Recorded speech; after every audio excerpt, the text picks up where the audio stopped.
Marshall McLuhan is a professor of English at the University of Toronto and director of its Center for Culture and Technology. TV sucks the brain right out of the skull. As a kid in the 90s, I would see this public service announcement on television. So, next seminar, we'll probe the content of television. Professor McLuhan, Well, of course, the content of television is movies, but the message of television is what it does to us, the users.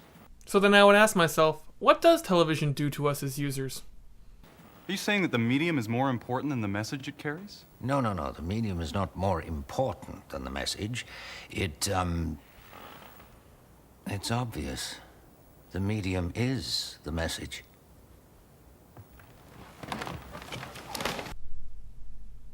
And with that catchphrase, the medium is the message, Professor McLuhan burst onto the cultural scene in the 1960s. Here's the man himself. The hidden aspects of the media are the things that should be taught because they have an irresistible force when invisible.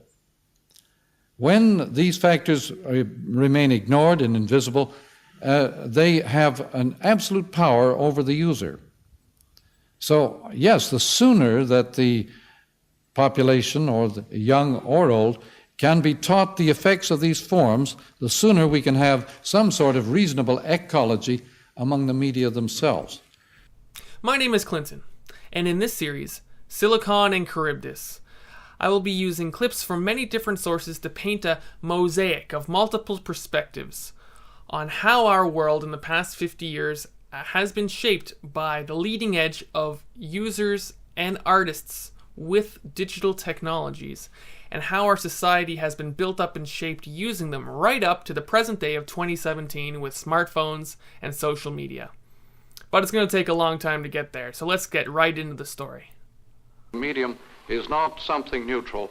It does something to people. It takes hold of them, it roughs them up, it massages them, it bumps them around. The medium does things to people, and they're always completely unaware of this. According to McLuhan, while everyone else was distracted with the content, the medium changed one's relation to each other, to society, the way we saw the world. It threw your senses out of whack. It changed the way that you appreciated time itself. Since his books, The Gutenberg Galaxy and Understanding Media, came out in the 60s, we've undergone massive changes as a society, and I hope to use his frameworks to tell the story of the past 50 years, including the introduction of home computing. And we will be answering the question, what do home computers do to us, the users? One of the effects of switching over to circuitry from mechanical moving parts and wheels is an enormous increase in the amount of information that is moving. In 1975, home computers were put on the market. The Apple II, invented by Steve Wozniak. By 1979, they had their first killer app, the spreadsheet called VisiCalc. And in 1985, this documentary, Hackers, Wizards of the Electronic Age, came out. With so many channels of information available to the consumer, even the most dedicated hobbyists are now experiencing information overload. There is in IBM, for example, a phrase that information overload produces pattern recognition. There's been too much stuff created, which society did not have a need for that much of that kind of information. When you give people too much information, they instantly resort to pattern recognition. In other words, to structuring the experience. What's going to happen next is there's going to be so much information that we won't be able to have, it won't be really available to us because we're overwhelmed with it. Yeah, you cannot cope with vast amounts of information in the old fragmentary classified patterns.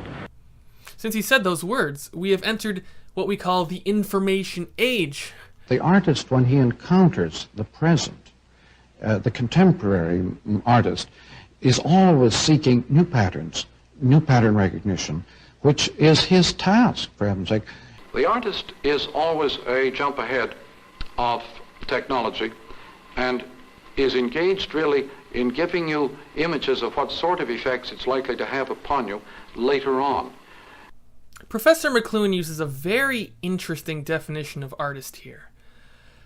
By giving artists sole understanding of the technologies which are used to create meaning, leaving them as the only ones who see what's really going on, and as the ones left to create structures for meaning for everyone else.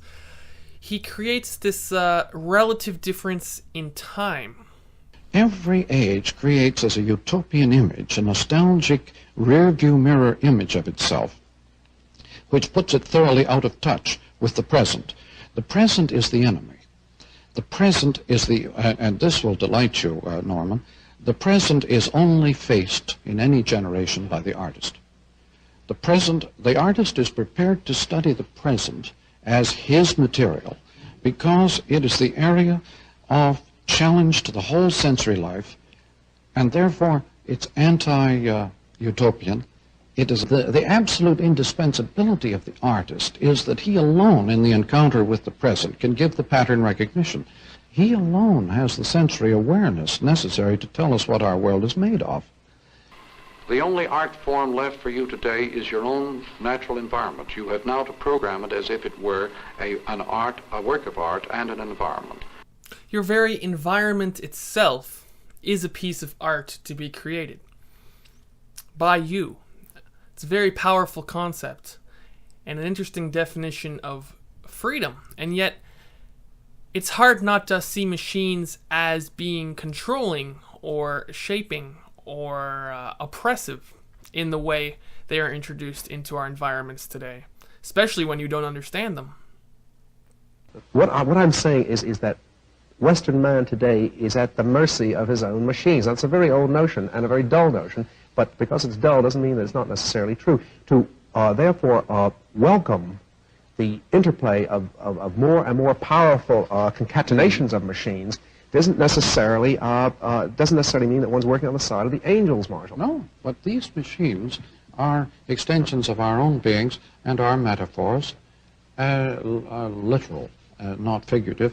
All the technologies, whatever, and all the science in the world are extensions of our own bodies. And our metaphors, therefore, I think it was Alan Tate who said, a man's reach must exceed his grasp, or what's a metaphor? Where do computers come into all this? We encounter the electric or electromagnetism, which seems to have a totally different principle. Is it, for some people feel, an extension of our nervous system, not an extension of merely of our bodies. 随分慣れてきたようだね。ワイヤードとの付き合い。うん。一つだけ忠告しておこう。え？ワイヤードはあくまでも情報を伝達し、コミュニケーションするための空間、リアルワールドと混同してはいけない。忠告の意味、わかるかな？違うよ。え？そんなに境界ってきちんとしてないみたいだよ。What is in effect happening is a kind of extension not only of the learning process but of consciousness itself into the outer environment, so that the child of the future is likely to be able to program consciousness with the same ease with which we have previously programmed curricula.